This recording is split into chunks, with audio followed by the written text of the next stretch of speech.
Que Dieu notre Père et le Seigneur Jésus-Christ vous accordent la grâce et la paix. Amen.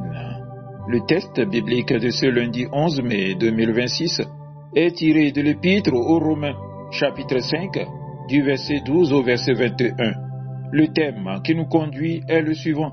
Demeure juste en Christ, par qui tu es justifié. Prions. Père éternel, nous te remercions pour ta parole qui donne la vie. Ouvre nos cœurs et nos pensées afin que nous recevions ce que tu veux nous enseigner aujourd'hui. Que le Saint-Esprit nous éclaire pendant notre méditation. Au nom de Jésus-Christ. Amen. Romains chapitre 5, du verset 12 au verset 21. Le péché est entré dans le monde à cause d'un seul homme, Adam, et le péché a amené la mort. Et ainsi, la mort a atteint tous les hommes parce que tous ont péché. Avant que Dieu ait révélé la loi à Moïse, le péché existait déjà dans le monde, mais comme il n'y avait pas encore la loi, Dieu ne tenait pas compte du péché. Pourtant, depuis l'époque d'Adam jusqu'à celle de Moïse, la mort a manifesté son pouvoir même sur ceux qui n'avaient pas péché comme Adam, qui désobéit à l'ordre de Dieu. Adam était l'image de celui qui devait mourir, mais la faute d'Adam n'est pas comparable en importance au don gratuit de Dieu. Certes, beaucoup sont morts à cause de la faute de ce seul homme, mais la grâce de Dieu est bien plus grande et le don qu'il a accordé gratuitement à beaucoup par un seul homme, Jésus-Christ, est bien plus important.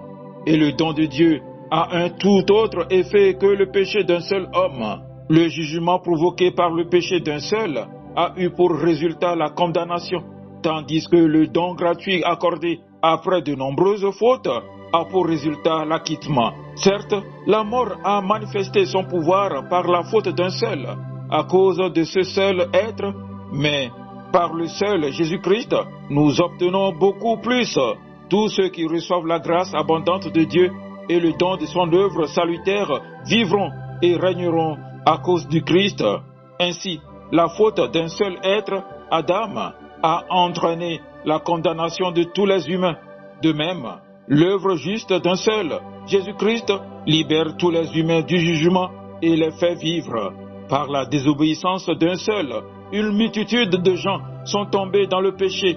De même, par l'obéissance d'un seul, une multitude de gens sont rendus justes aux yeux de Dieu.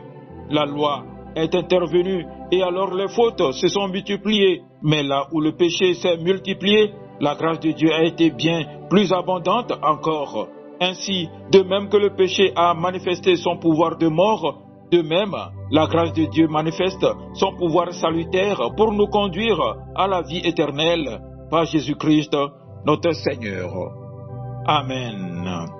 Bien-aimés dans le Seigneur, le passage que nous venons de lire nous révèle une vérité profonde. Il existe deux hommes qui représentent deux humanités. Le premier, c'est Adam. Par lui, le péché est entré dans le monde. Avec le péché sont venues la condamnation, la souffrance et la mort. Le second, c'est Jésus-Christ. Par lui viennent la grâce, le pardon, la justification et la vie éternelle. L'apôtre Paul veut nous faire comprendre que notre vie dépend de celui auquel nous sommes attachés. Si quelqu'un demeure seulement dans la nature d'Adam, il reste sous le poids du péché. Mais celui qui est en Jésus-Christ reçoit une nouvelle position devant Dieu. Il est déclaré juste. La Bible nous dit dans Romains chapitre 5 verset 12, « Par un seul homme le péché est entré dans le monde, et par le péché la mort. » Adam a désobéi à Dieu, et cette désobéissance a affecté toute l'humanité. Voilà pourquoi l'homme, malgré ses efforts, ne peut pas se sauver lui-même. Les bonnes œuvres, la religion, les traditions ou la moralité ne suffisent pas pour enlever le péché.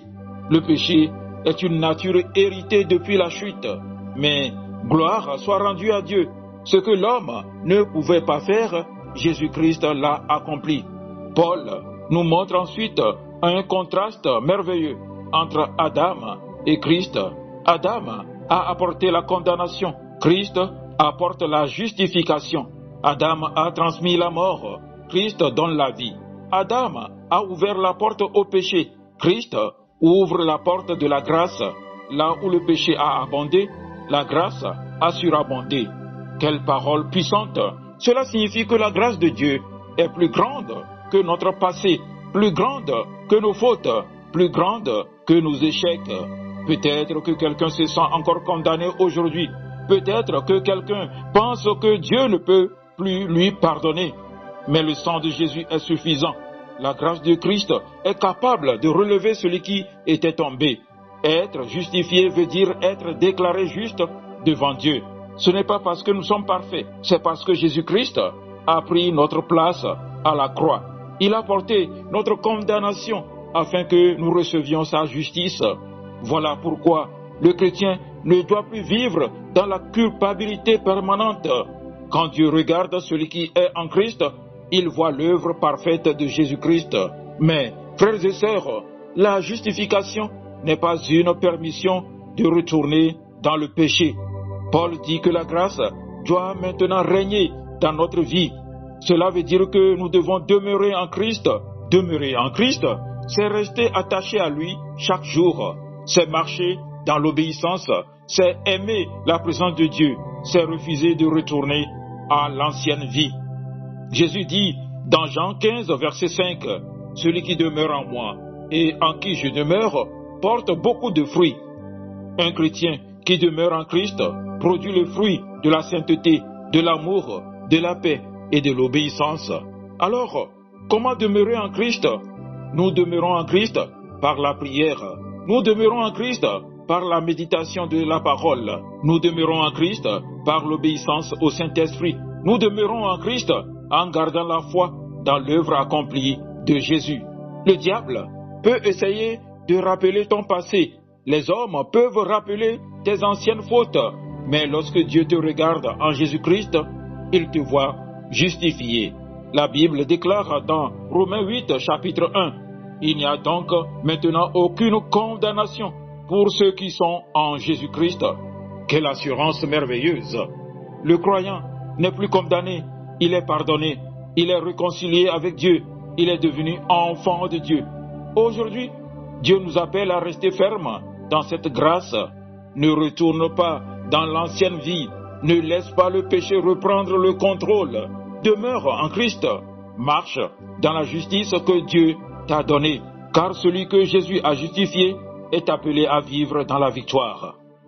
Que la grâce règne désormais dans nos vies, que Christ soit notre force chaque jour et que nous demeurions fidèles jusqu'à la fin. Amen. Agréable journée à vous tous.